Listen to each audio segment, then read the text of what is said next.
Yo, what's going on everybody? It's your bro, hope you're doing well. In this video, I'm going to discuss classes in JavaScript, so sit back, relax, and enjoy the show. Alright, we're talking about classes today. A class functions as a sort of blueprint for creating objects. Within our class, we define what properties and/or methods that all objects created from this class should have. Properties are the unique characteristics of an object, like values and variables. Methods are functions that belong to objects. What kinds of actions can our objects perform?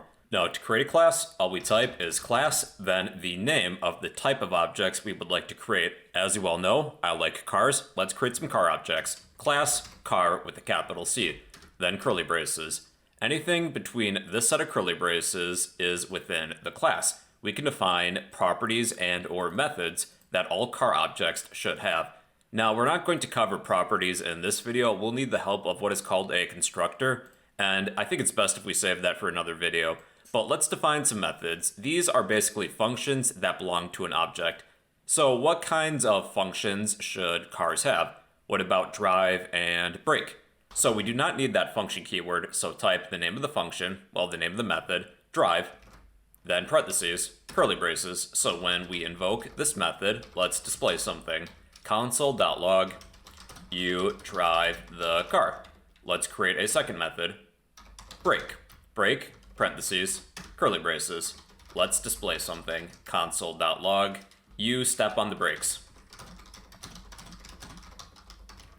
Now, when we create a car object, each car will be able to drive and brake. This is how we can create a car object using our car class. At the beginning, it's much like creating a variable. Then we need a name for this object. Let's say car. Let car equal new car, the name of the class. Parentheses, then semicolon. So we now have a car object named, well, car with a lowercase c.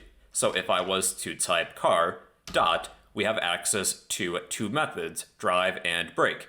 So if I need my car to use the drive method, I would type the name of the object, car dot drive, then add a set of parentheses to invoke it.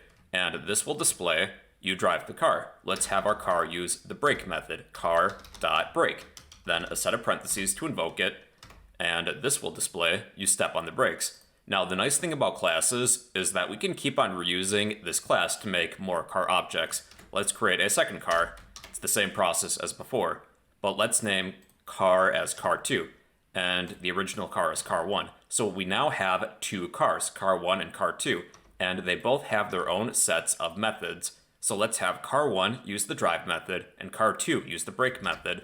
Currently, both of these methods are identical, so they won't display anything different. When we cover this keyword, we can create some custom output for each car. So with car1 and car2, maybe if this was a game, you could say like player 1 equals a new car and player 2 equals a new car, and each of these cars has their own set of drive and brake methods depending on what the player wants to do. So player 1 would be in charge of this car object, and player 2 would be in charge of the other car object. So that's another way to look at it as well. Now, if you need more cars, you just keep on calling the car constructor, new car, then parentheses. If I need like 4 cars, well, I can just keep on calling this car constructor to create new objects from this car class. But be sure to give them all a unique name. So we now have car1, car2, car3, and car4, and each car has their own set of drive and brake methods. But we still need to cover properties next. That will be in the next video topic, and we'll discuss constructors. Well, everybody, that is a class. It's a sort of blueprint for creating objects. We can define what properties and/or methods that all objects created from this class should have. If you would like a copy of this code, I will post this to the comment section down below. But yeah, those are classes in JavaScript.